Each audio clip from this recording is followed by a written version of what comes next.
कार्यक्रम सीमावर्ती जिलों में जो है कि आज जो सीमावर्ती जिले हैं उत्तर प्रदेश के, उसमें जो है कि पूरा कार्यक्रम चलाया जा रहा है। पहले हम लोग सिद्धार्थनगर कराए, महाराजगंज, फिर आज तीसरा दिन जो हम लोग कुशीनगर करवा रहे हैं। कुशीनगर के बाद हम लोग का है क्या नाम है बलरामपुर, श्रावस्ती होते हुए लास्ट में जो है कि हम पीलीभीत में इसका समापन होगा। इसका मेन उद्देश्य है भारत और नेपाल मैत्री जो संबंध है आज का नहीं, हम लोग का जो है कि त्रेता युग भगवान राम भगवान बुद्ध से है। हम लोग का इसका मेन कार्यक्रम का पर्यटन संस्कृति विभाग के द्वारा जो है कि कार्यक्रम कराया जा रहा है। इसका मेन उद्देश्य है कि आप जो वहाँ के युवा पीढ़ियों को जो संस्कृति और इतिहास के बारे में एक दूसरे का आदान प्रदान हो, इसके बारे में लोगों को जानकारी हो, हमारा संबंध एक दूसरे से अच्छा हो। अभी मुख्य अतिथि का कहना है कि कृष्ण और सुदामा, हाँ, कृष्ण और सुदामा जैसे कि आप मुख्य अतिथि का भाव अपने में एक अलग है। उन्होंने यहाँ पर आकर के बहुत अपने को अच्छा महसूस कर रहे हैं कि हम इस कार्यक्रम में आए हुए हैं और भारत सरकार के द्वारा एक कार्यक्रम कराया जा रहा है, जो हमारे सौभाग्य की बात है। वो बहुत ही उत्साहित है इस कार्यक्रम को लेकर के।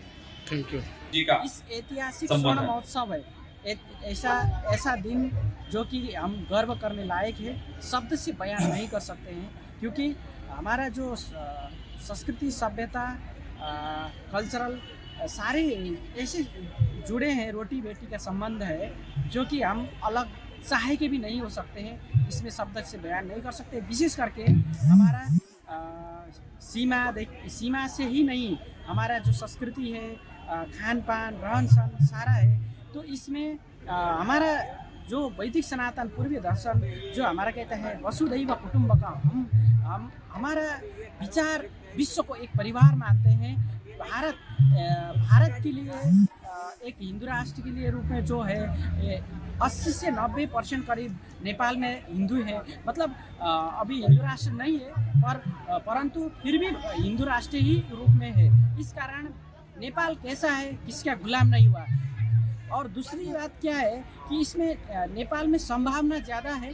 नेपाल एक शिखा जिसको शिखर कहते हैं, चोटी कहते हैं, उसके बिना आप कहीं पे भी कुछ नहीं कर सकते। इसीलिए पवित्र उसको आप पवित्र रख के कृष्ण सुदामा जैसे अभिन्न मित्रता, जो मित्रता में कभी खटास कोई उत्पन्न करे, भारत और नेपाल के उसमें टकराव हो, भाइयों में मम्मी अपने माता मतलब बच्चों को कैसे करता है कि मतलब कैसे कोई दूर करने चाहे तब भी नहीं कर सकता है। आपको चोट लगे तो भाई को चोट दर्द महसूस होता है, तो आप कैसे बयान कर सकते हैं। इसीलिए कोई खटास उत्पन्न करे इस संबंध में भारत नेपाल को इससे बच के हमें क्लियर और कहीं पे भी सीधा समझौता लगातार विविध विषय में समस्याएं और कोई खटास उत्पन्न करे, कोई भी विश्व के अमेरिका लगायत चीन कोई भी देश हो, हमें डायरेक्ट इंगित नहीं करना चाहिए। परंतु हमारा क्या है कि हमारे देवनागरी लिपि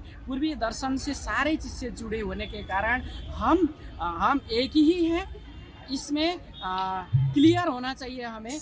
और इस ऐसा आपने ये आयोजना किया है, इसके लिए हम बहुत बहुत आभारी हैं। भारत की जो आरएसएस ने भारत को यहाँ तक लेके आया, एनएसएस नेपाल स्वयं सेवक संघ के संस्थापक राष्ट्रीय अध्यक्ष के नाते कि मैं नेपाल में कैसे जाना है, हमें सहकार्य करके अब बोली से नहीं व्यवहार से करना है और स्वच्छ मित्रता के आगे बढ़ना है। भारत विश्व में एक शक्तिशाली के देश में सारे पूर्वीय दर्शन से और विकास के दृष्टिकोण से सारे दृष्टिकोण के होने के कारण अब हमें यात्राओं से जोड़ना है, भगिनी संबंध करना है और किस कैसे कर सकते हैं विकास के रूप पर हमें सारे ऊपर चर्चा करके आगे बढ़ सकते हैं। इसके लिए ये आयोजना की, इसके लिए बहुत